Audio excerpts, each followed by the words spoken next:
Jim Mayo Memorial Stadium for tonight's first round Division 5 Region 19 playoff game between the Fairland Dragons and the visiting Portsmouth Trojans. Coach, I feel like we're in a episode of Groundhog Day. We just played this game, seems like about 3 weeks ago. Yes, it was exactly 3 weeks ago. Fairland's senior night. Dragons were down at halftime, 19-14. And I got my ideas about why it turned out the way it did. Of course, we played exceptionally better the second half, but they were in the I formation and they were running it down their throat. For some reason, they got out of it. Well, that's when things went sour for them. Yeah. They don't have a very good passing game. They did hit one little throwback screen to Highland for a touchdown, but that was it. Yeah. That was pretty much the extent of their passing game. We don't have all the emotional senior night stuff beforehand. We didn't have homecoming week activities this week like we had last time. So I think it'll be a completely different all business tonight. Okay. So, Coach, let's have a recap of last week's game between Fairland and Chesapeake at Chesapeake. We do apologize for the technical issues we had. I think we got it back up and running. Internet service was very poor. We were trying to stream off our phones, and I think all of us had about one bar, so we do apologize for that. A couple standout plays. I know big touchdown pass to Christian Collins right across the middle, kind of got us started there. Yeah, he outran that kid. That amazed me. He went from the right sideline all the way to the left sideline. In a 45-degree angle and outran Jerry, I can't hear anything. So that was a great run and great play on his part, and Peyton Jackson was dead on that night. Yeah, he was. You know, and you talked about defensive line play. Our defensive line stepped up and played huge. Linebackers with Ryan Dixon, Quentin, defensive lineman Ethan Stewart, Will Calicote, Tristan Daly, Spencer Blevins, Dylan Stone, and I know I'm missing other guys. Those guys controlled the line of scrimmage all night long. Yes, they did, and the linebacker play was exceptional. Ryan Dixon and Quentin Cremines filled holes, and the defensive line kept the line off the linebackers, and Will Calicote and Garrett Spence didn't allow anything outside because that's the only place that they were getting any kind of yardage was outside, but we shut that down as well. Yeah, I don't figure at the end of the night, I don't figure Chesapeake had too many positive yards. No, I'm going to tell you what, they had opportunities, Coach. They got a onside kick there, start the second half. We fumbled a punt reception, and they got the ball back, and they didn't do anything with that. So they did get a 2-point safety after we had shut them down on 4th and goal, and we get the ball to 1, and then Jack Hayden lost his mind. Yeah. Also, big Aiden Miller, what was it, 33 yards, 35 yards? 33, yes, it was. And, you know, Coach, we were talking on the post game with Coach Jackson, and he said, well, he hit a 50-yarder in pregame, and he certainly did because I saw it. They place that ball down on the 40, and you kick it through. And he had cleared it by 7-8 yards. Yeah. So the boy's leg has just gotten stronger and stronger all season long. You know, I'm going to back up exactly what I said post-game, and Dave got all mad at me because I said it. But it's been a long time since I've seen that boy miss an extra point. Yeah. Now, don't jinx us, Coach. Lord have mercy. Don't jinx us. I'm sure it's what hey, you guys believe in that jinx stuff just because it's Halloween. Y'all go ahead and believe in it. So now we're going to be Mr. Carroll, Dave Carroll's going to be joining us on phone. He had a prior commitment tonight, unfortunately, but we're able to get him dialed in here. So we're going to go over the pick'ems here. I'm going to steal some paperwork from Coach Harris. We're just going to kind of go down the line here. First big one tonight up in D5, or I'm sorry, up in D4. The number 10 seed, Vinton County, at number 7, Gaia Academy. I'm going to stick with the OVC and go with Gaia. But that's a big rivalry game because they're located right next to each other. Right next to each other. Coach Carroll, what you got? I got the Blue Devils. Big win. Big win. You know, I talked to Andy Clark today. I've talked to him several times. Sorry, Adam Clark, Gaia's AD. I talked to him several times a day. Spoke to Cole just a little bit to tell him good luck. You know, Coach, at 3 o'clock, they had already sold just a little over 1,000 pre-sale tickets for that game tonight. You know, those games are pretty close. Teams are pretty close. Again, it's going to be a big night for them. I still think Gallia Academy in a tight one tonight. Next one, number 6. Now we're down in our region, Region 19. The number 16 seed, Worthington Christian, comes down to Ironton, 9-1, the number 1 seed. And goes home very sad. Yes. I think 16-1 is not good numbers. No. Mr. Carroll, what you got? I got Ironton big in this one. I think you're right. I think it's just if they could get the running clock early in the game, they would. But unfortunately they got to wait to the second half. So again, I think it's Ironton across the board for all of us here. So our next matchup is going to be the number 14 seed South Point, 5-5, traveling to number 3 Barnesville, 10-0. I don't know much about Barnesville, but I do know that they are undefeated, and that's good enough for me. South Point's going home. Disappointing. First playoff game since 1991. Oh, wow. And that's a great accomplishment for them. I mean, my hat's off to their coach and coaching staff, and they voted themselves well. Yeah, they have. Unfortunately, I think it's going to be a lot like the last time they were in the playoffs, and Jamon Jackson went nuts. The Shamrocks of Barnesville takes this one pretty easy. Next, we have coach's pick. Oh, Coach Carroll, I'm sorry. Who you got? South Point, Barnesville. I believe it's going to be a long night for the Pointers. I hate to say that, but I believe Barnesville is going to be too much. I think you're right there on that one. Now, this is one. We've all talked about this one.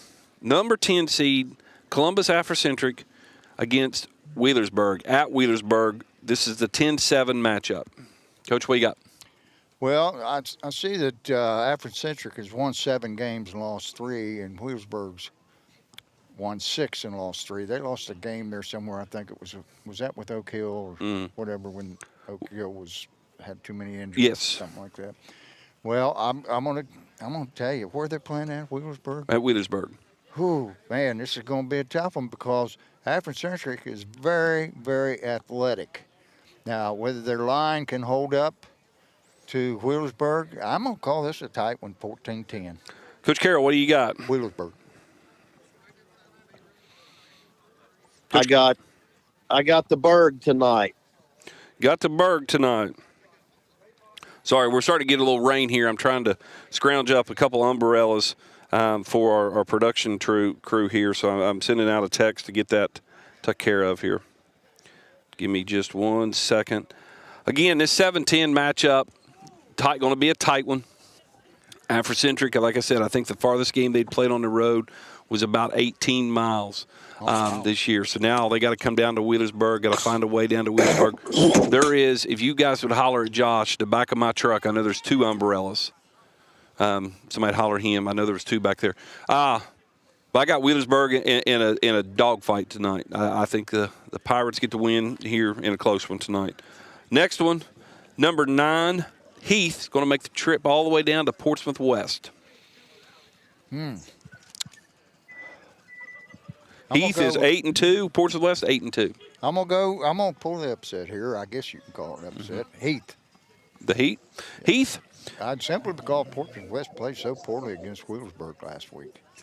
I don't know whether they're banged up, hurt, but they better be ticked off. They better be. So we're gonna get a canopy over us here in just a second. So you'll see some guys walk in front of the screen. They're just trying to get our equipment covered up. Yeah, get that equipment. Coach Carroll, what you got? Portsmouth West Heath 8-9 matchup. I think this is going to be the best game of the night, but I'm going to give Portsmouth West the benefit of the doubt and say they're going to pull that out over Heath. Wow, that's a pretty good trip from Heath. I've never been to Heath. I've seen them play. That is between Zanesville and Columbus on 70. So you can't get there from Proctorville? No, not from Proctorville. I think it's a long road trip for them and a long road trip back home after a tight Portsmouth West victory. Now we're going to drop down into D6, Region 23. We got the number 16 seed Rock Hill traveling to the number 1 seed Sugar Creek Garaway. What you got, Coach? I know it's hard to concentrate. I'm trying to get. Hey, Jimmy, I like to get him on TV. We got Tell him to come back.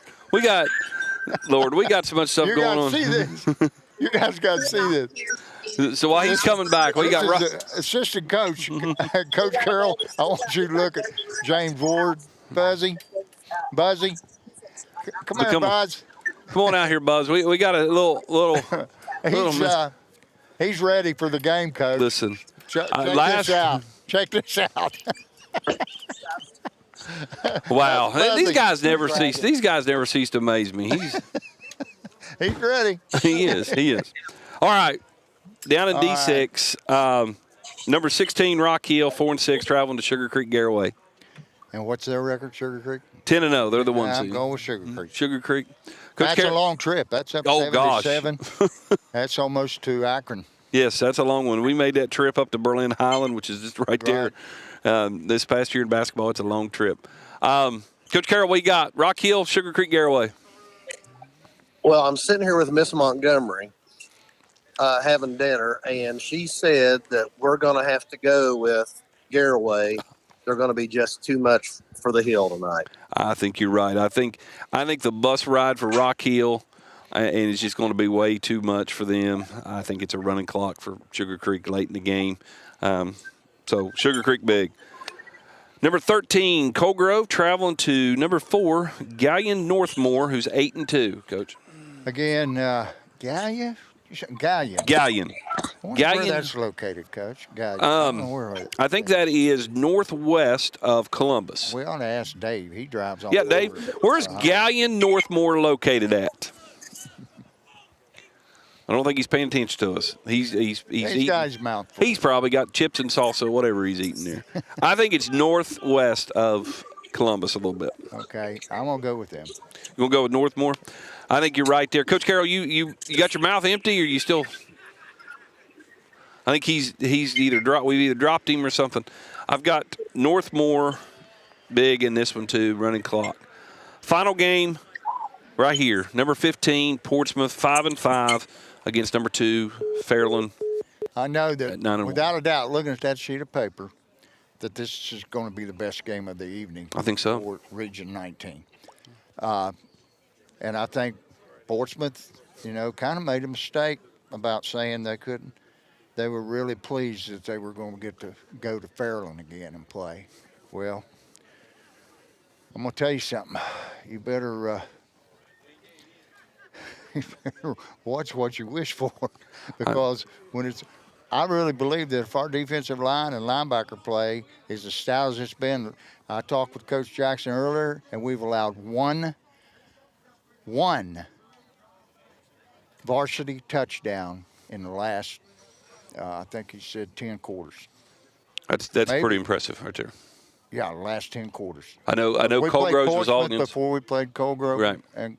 And the last 10 quarters, we've allowed one varsity touchdown. They scored a couple against the JVs down at Colgrove, but that wasn't a varsity. You know, so if we can establish that kind of ownership of the line of scrimmage, this won't even be close. Right. I'm going to take the Dragons. You going to take the Dragons? We've heard a lot this week. They talked about Highland having a big game up here as a tough running back. Yes. And they were hoping Portsmouth would find some type of passing game and get out of the running game. I think the running game's a strength for them. Mm-hmm. But, again, I think, Coach Jackson's second shot around, I think we don't have those big emotions that we had at the beginning of the game that we had last time at senior night and homecoming activities. I think the Dragons in this one I don't think it's running clock, but I still think it's probably about a 35-12 game. Yeah, that's a good score. Yep. So we got a couple guests coming on tonight. Here we got Coach Jackson coming on here in a little bit. We're going to go ahead and get Coach Jackson here. Jerry's going to walk over and get him so we can get that taken care of and him talk to. Coach, as you get ready for the playoffs, you were the first one here to have that opportunity to get ready for that playoff run. I smile at that. It's crazy. I can remember that week leading up to Ironton. It wasn't the weather we had this week. I'll tell you that. I know. We had a bonfire, though. Yeah, we had a bonfire. And it was very emotional, and it was an honor to be on the same field with legendary coach Bob Lutz and the Iron Fighting Tigers, and we got beat, but we didn't get waxed. That's right. 22-6. I had one call back, so I know that it is special. It is. The best thing I can say about the playoffs. They're special. It is. Coach, we got you on, kind of a crazy week for you here, getting everything back in order, getting the emotions under check, getting ready for the playoffs. What's this week of preparation been for you? We've had a good week, a real good week of practice. But like I said, I told the kids that, in about 8 weeks, we will enjoy the 9-1 season. We'll go back and appreciate that in about 8 weeks. But right now we're back to 0-0, but we're where we wanted to be. Our goal was to be in the playoffs and have a chance to host 2 home playoff games, and that's what we got ourselves set. And so that's all you can ask for at the beginning of the season. That's exactly right. Got the opportunity tonight to tie the most wins in school history at 10. Had that a couple years ago. Every week we talk about this. We've talked about this in basketball several times. Every week you get an opportunity to play for a championship. Tonight's another opportunity. You're playing for a championship. Even though it's a playoff game, you're playing for a championship, and you're playing for the right to go 1-0, and that's huge. Right. Coach, you see anything different? That I know Portsmouth played Ironton pretty tough last week. Again, that was at Portsmouth, last game of the year. You see anything different on film than we saw the first time? They're running the eye a little bit more the last couple of weeks than they did previous to us, and so we're expecting more of the eye, but still it's going to go through Highland up the off tackle and up the middle, and it's going to go Williams outside. We got to contain him. He seems to, he's a young kid, but he's come into himself now, and he's got the confidence now, so we got to make sure we stop him on the edge and Highland up the middle, and if we can do that, we'll have make somebody, the old Bill Belichick saying, take away what they do best and make somebody else beat you. That's what we're going to do. I think Ironton kind of played lackluster last week too. Yeah. I'm not going to say that Portsmouth's improved that much. They're a good team. Yep. That's all there is to it.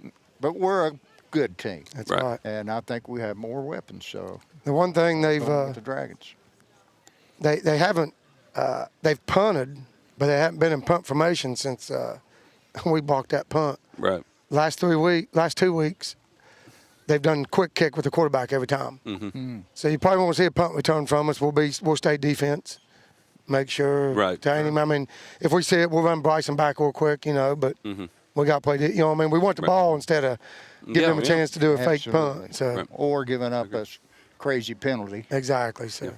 And one of the things, Coach, I'll say this: so kudos to you. This field is in really, really good shape. Over the last 2 weeks, I know you and your staff have done a lot of work, have put a lot of grass seed down on it. This field's actually in really good shape tonight. It's a lot better than I thought it'd be, and I want to thank our new baseball coach, Drew Clark, and yourself for, we was at practice that one evening and couldn't help work on it, and you two jumped in there and got the mud scraped off of it, and what's coming up now is what me and my staff planted a few weeks ago. We spent all Saturday one day aerating it and putting down lime and fertilizer and rye and falcon, and then a couple weeks ago we put more rye on it. So hopefully what we tear up tonight and what I planted 2 weeks ago will come back. Now they will come back. So hopefully it'll be this little sprinkle won't be too bad on it. I don't think this will hurt it, and it's supposed to stop. Yeah, as long as we don't get no heavier than this, we'll be all right. Yeah. Coach, I was talking to Coach Harris. Coach, what's your advice? First playoff game for Coach Jackson.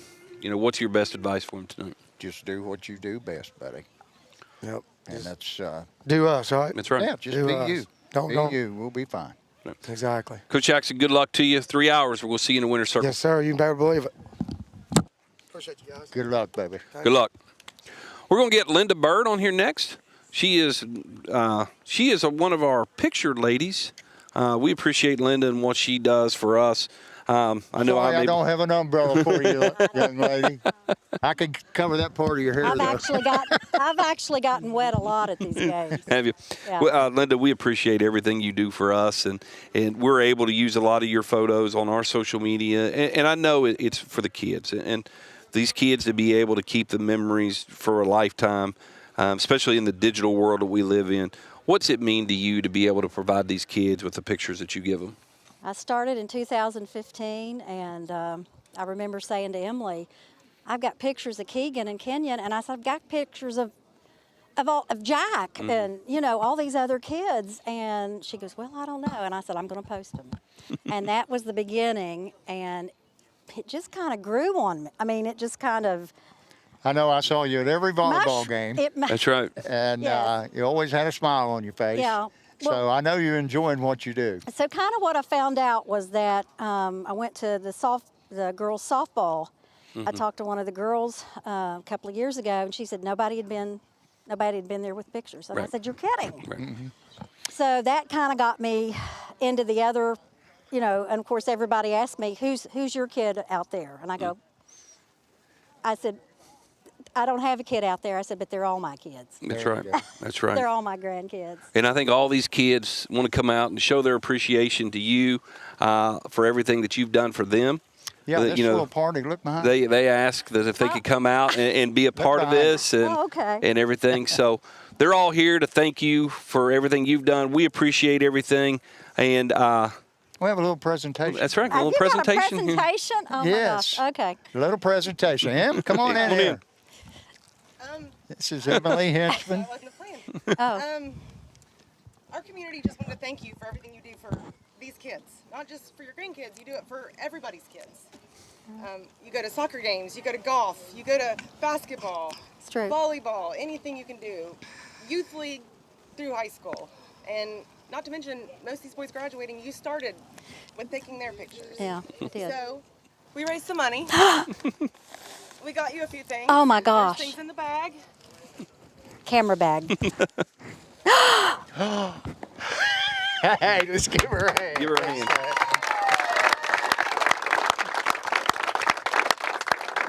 I think you got her, Emily. That's right. So we've been working hard on this for several weeks.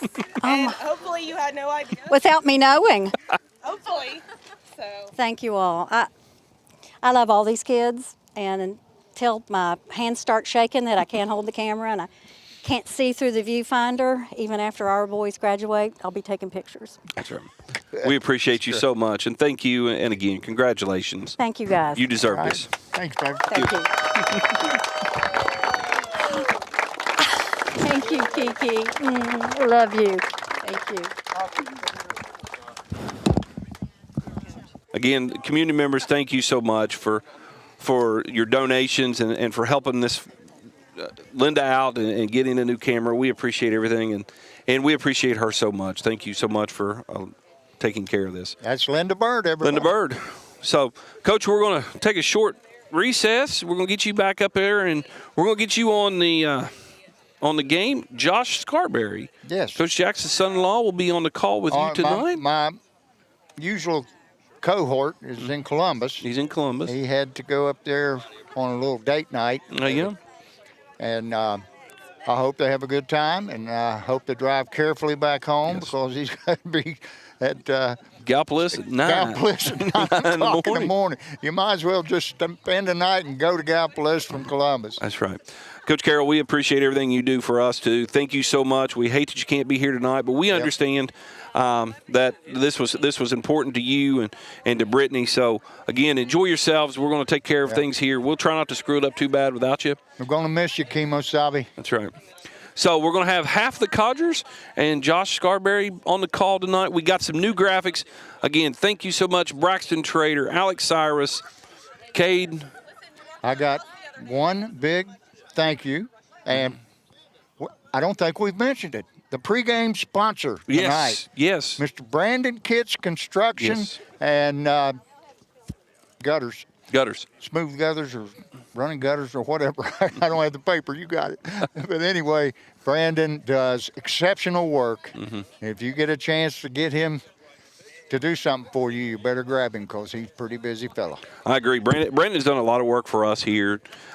He'll swing by and we'll be working on something, and he just shows up with his drill, his driver, and some other stuff, and just takes off right with us and ends up passing us and telling us how to do it. So, again, Brandon, thank you so much.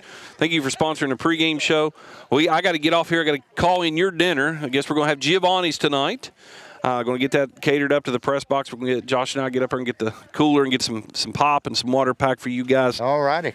We'll be back here in a little bit. Again, appreciate Cade, Blaze, Alec, and Braxton. They got some new graphics and stuff for you tonight. And once job, again, guys. huge shout out to Linda Bird and her photography skills. We appreciate it so much. Dragon Nation, good night. We'll see you here in a little bit. Go Dragons.